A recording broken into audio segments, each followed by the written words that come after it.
பிஸ்மில்லாஹிர்ரஹ்மானிர்ரஹீம். அஸ்ஸலாமு அலைக்கும். Welcome back to Al Qadir kitchen. நம்ம இன்னைக்கு மட்டன் பிரியாணி செய்ய போகிறோம். 1 கிலோ அளவுக்கு. சூப்பராக அதுக்கு தேவையான பொருட்கள் வந்து ஃபஸ்ட்டு நான் மட்டன் 1 கிலோ எடுத்திருக்கேன். வாஷ் பண்ணி வச்சுருக்கேன். 2-3 தடவை நல்லா வாஷ் பண்ணி வச்சுக்கணும். ஒரு 400 கிராம் வெங்காயம் எடுத்திருக்கேன், அது கட் பண்ணி வச்சுருக்கேன். ஒரு 400 கிராம் தக்காளி எடுத்திருக்கேன், அதுவும் கட் பண்ணி வச்சுருக்கேன். ஒரு எலுமிச்சம் பழம் ஜூஸ் எடுத்துருக்கேன்.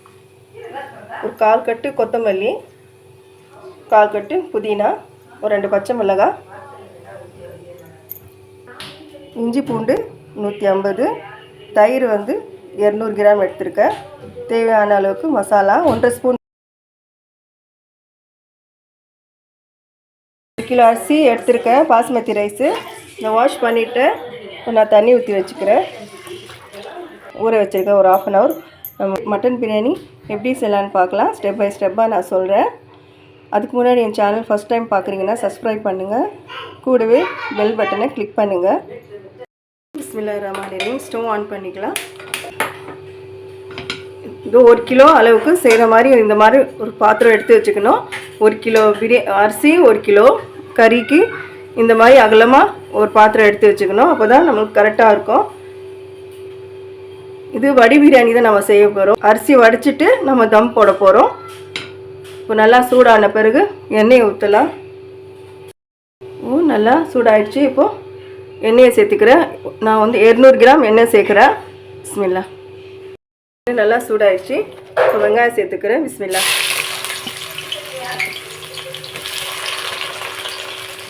ஒரு 400 கிராம் வெங்காயம் கட் பண்ணி வச்சுருக்கேன், சேர்த்துக்கிறேன்.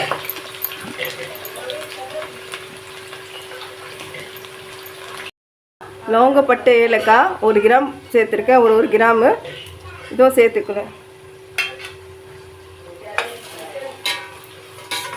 400 கிராம் வெங்காயம் சேர்த்துருக்கேன். இது கோல்டன் ப்ரௌன் கலர் ஆற வரைக்கும் நல்லா வதக்கணும். இன்னும் நல்லா கோல்டன் ப்ரௌன் கலர் வரணும். இந்த ஸ்டேஜில் ஒரு 2 பச்சை மிளகாய் சேர்த்துக்கிறேன். கீறிட்டு சேர்க்கணும். இந்த மாதிரி இருக்கணும். இந்த மாதிரி கோல்டன் ப்ரௌன் கலர் வரணும். அப்போ தான் நம்ம இஞ்சி பூண்டு சேர்த்துக்கணும். நான் இஞ்சி பூண்டு சேர்த்துக்கிறேன். பாருங்கள், இந்த மாதிரி இருக்கணும். அப்போ தான் அந்த பிரியாணிக்கே டேஸ்ட்டு. இந்த மெயின் இந்த ஆனியன் தான். இந்த மாதிரி கலர் வந்தால் தான் டேஸ்ட்டாக வரும் பிரியாணி. இது வதக்குற வரைக்கும் தான் கொஞ்சம் லேட் ஆகும். நான் வந்து 100 கிராம் இஞ்சி, 50 கிராம் பூண்டு பேஸ்ட் பண்ணி வச்சுருக்கேன். இதுவும் சேர்த்துக்கிறேன்.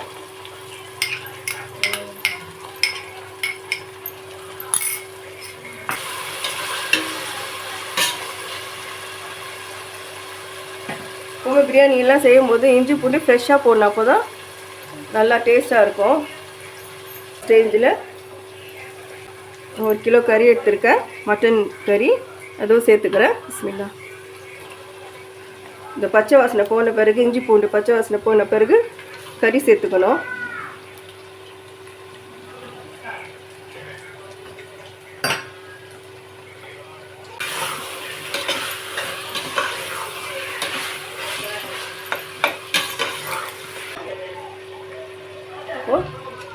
தக்காளியை சேர்த்துக்கலாம். 400 கிராம் தக்காளி கட் பண்ணி வச்சுருக்கிறேன். கட் பண்ணி வச்சுருக்கேன். கொத்தமல்லி, புதினா ஒரு பொடி, தயிர் சேர்த்துக்கிறேன். 200 கிராம் எலுமிச்சை சாறு, 1 டேபிள் ஸ்பூன் ஃபுல்லாக மிளகாத்தூள் சேர்த்துக்கிறேன். இல்லை காரம் அதிகமாக கூட சேர்த்துக்கலாம். இதே காரம் கரெக்டாக இருக்கும். நான் வந்து 1.5 ஸ்பூன் சால்ட்டு சேர்த்துக்கிறேன். எல்லாம் சேர்த்து கலந்து விட்டுக்கலாம்.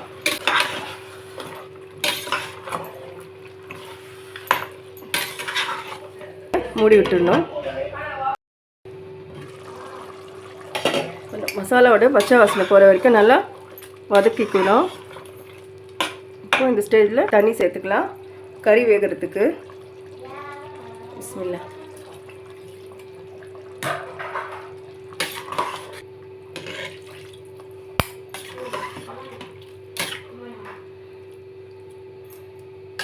நம்ம தண்ணி ஊற்றும் போது இந்த மசாலாவில் இந்த கறிக்கு மேலே வரணும் தண்ணி, அது வரைக்கும் ஊற்றணும்.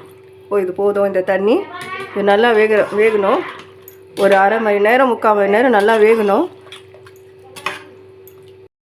தண்ணி ஊற்றி லிட்டு மூடிடணும். அப்படியே ஸ்லோலியே கொஞ்சம் ஸ்லோ வச்சு ஒரு அரை மணி நேரம் நல்லா வேக விடுங்க. செக் பண்ணி பார்த்துட்டு வெந்துச்சா இல்லையான்னு சொல்லி, வேகலைனாக்கா ஒரு 10 மினிட்ஸ் அதிகமாக விடணும். இல்லைனாக்கா அது அரை மணி நேரமே போதும். கொதிக்குது பாருங்கள். ஓப்பன் பண்ணி பார்க்கலாம் வெந்துருச்சான்னு சொல்லி. நடு போயிட்டாமல் நடுவில் செக் பண்ணி பார்த்துக்கணும்.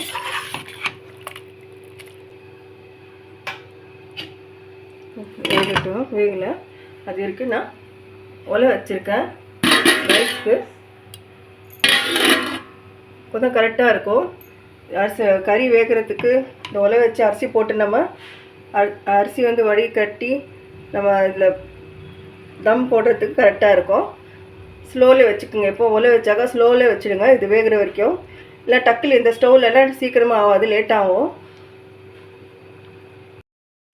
1/2 அன் ஹவர் ஆயிடுச்சு. இப்போ ஓப்பன் பண்ணிக்கலாம். இப்போது கறி வெந்துடுச்சான்னு சொல்லி பார்க்கணும்.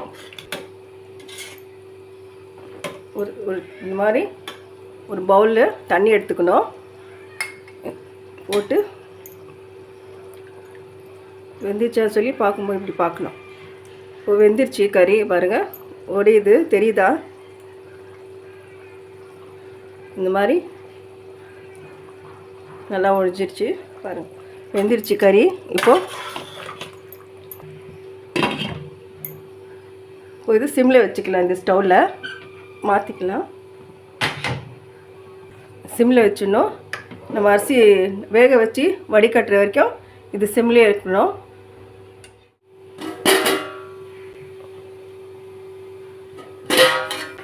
தண்ணி கொதிச்சிடுச்சு பாருங்கள். தண்ணி கொதிச்சதும் இப்போ அரிசியை சேர்த்துக்கலாம். இல்லை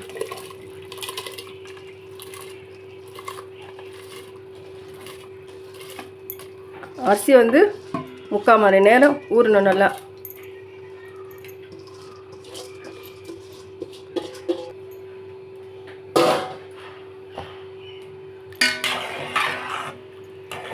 சால்ட் ஒரு 3 ஸ்பூன் சேர்த்துக்கிறேன். 3 ஸ்பூன் சேர்த்துக்கிட்டேன். இப்போது நல்லா கலந்து விட்டுக்கலாம்.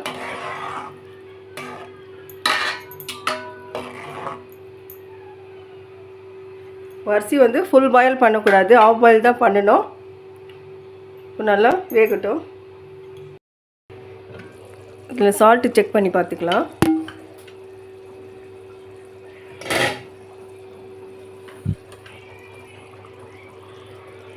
இந்த எண்ணெயெல்லாம் தள்ளிட்டு நடுவில் இருந்து இந்த கிரேவி எடுத்து கரெக்டாக இருக்குது. அப்படியே சிம்லேயே வச்சிடலாம் அரிசி வேகிற வரைக்கும். அரிசி வெந்துச்சான்னு செக் பண்ணலாம். ரொம்ப வேகக்கூடாது, இந்த மாதிரி இருக்கணும். பாதி வேந்திருக்கணும், அவ்வளோதான்.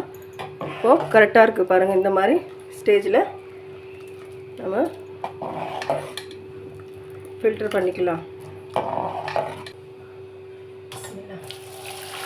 இந்த ஸ்ட்ரெயினர் வச்சு இது மாதிரி வடிகட்டிக்கலாம். இந்த தண்ணி கொஞ்சம் சேவ் பண்ணி வைக்கணும். ஏன்னா இந்த தண்ணி தான் நம்ம திக்காக இருந்தாக்கா மசாலா கொஞ்சம் தண்ணி சேர்க்கணும். அதனால் இந்த அரிசி வேக வச்ச தண்ணி தான் நம்ம சேர்க்க போகிறோம். அதனால் எல்லா தண்ணியும் கீழே கொட்டாமல் கொஞ்சம் சேவ் பண்ணி வச்சுக்கோங்க. திரும்பியும் ஸ்டவ் ஆன் பண்ணிவிட்டு இந்த மாதிரி இரும்பு தவா எடுத்துக்கோங்க. அதுக்குன்ட்டு தனியாக வச்சுக்கணும். தம்க்குன்னு சொல்லி நான் பிரியாணிக்காகவே தனியாக வச்சுருக்கேன், அதுதான் யூஸ் பண்ணுறேன். ஸ்டவ் ஆன் பண்ணிவிட்டேன், இது வச்சுக்கிறேன்.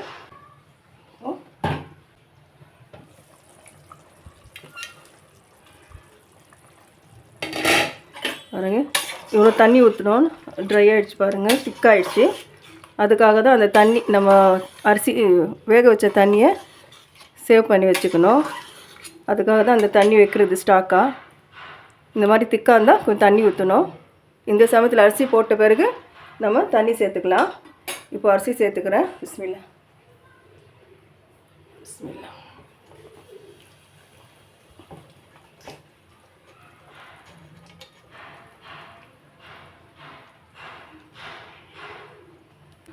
இதுதான் வடிகட்டின தம் பிரியாணி. இது மாதிரி தான் செய்யணும். இந்த மாதிரி ஸ்டேஜில் இப்படி தண்ணி சேர்த்துக்கணும். ரொம்ப சேர்க்கக்கூடாது. சும்மா இந்த மாதிரி ஒரு கிண்ணம், நான் பாதி கிண்ணம் எடுத்துருக்கேன். இது மாதிரி ஃபுல்லாக ஒரு கிண்ணம் சேர்த்துக்கணும். அவ்வளோதான். அப்படியே தம்மாகட்டும் 10 மினிட்ஸு. இந்த மாதிரி கொஞ்சம் தண்ணி எடுத்து இது குங்குமப்பூ கொஞ்சம் சேர்த்துக்கணும் கலருக்காக. நான் ஒரு சிட்டிகை போடுறேன். ஒரு 2 சிட்டிகை.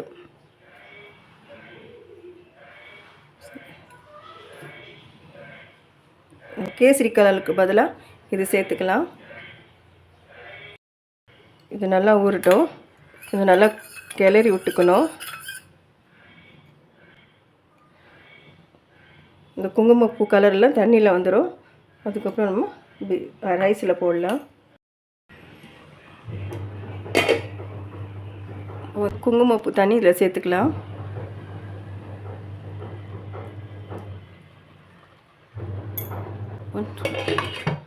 அப்படியே ஒரு 5 மினிட்ஸ் அப்படியே விட்டுருங்க. நல்லா தம் ஆகட்டும். லிட்டு மூடிட்டு லவங்க எடுத்துக்கோங்க. இது க்ளோஸ் பண்ணிவிடுங்க. அப்போதான் நல்லா கரெக்டாக தம் ஆகும். இப்போ ஓப்பன் பண்ணிக்கலாம். பிஸ்மில்லா. சூப்பர். இப்படி நிற்குது பாருங்கள் அரிசி. இல்லை சூப்பராக தம் ஆகிடுச்சு பாருங்கள். இப்போது ஒரு பிளேட்டுக்கு மாற்றிக்கலாம். ஸ்டவ் ஆஃப் பண்ணிடணும். அதுக்கு முன்னாடி இப்படி செக் பண்ணணும் தண்ணி இருக்குதான்னு சொல்லி. பாருங்கள், இப்படி செக் பண்ணணும். தண்ணி இருந்தாக்கா இன்னும் கொஞ்சம் தம்க்கு விடணும். தண்ணி இல்லை பாருங்கள். அப்படி தண்ணி இருந்தாக்கா இப்படி சொட்டும். இதில் அது பார்த்து நம்ம எடுக்கணும். இப்போ தண்ணி இல்லை, நல்லா தம் ஆகிடுச்சு.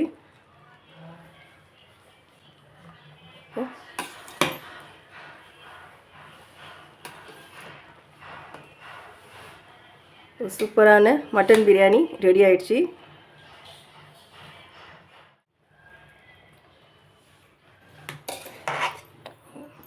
நல்லா இப்படி கலந்து விட்டுக்கணும்.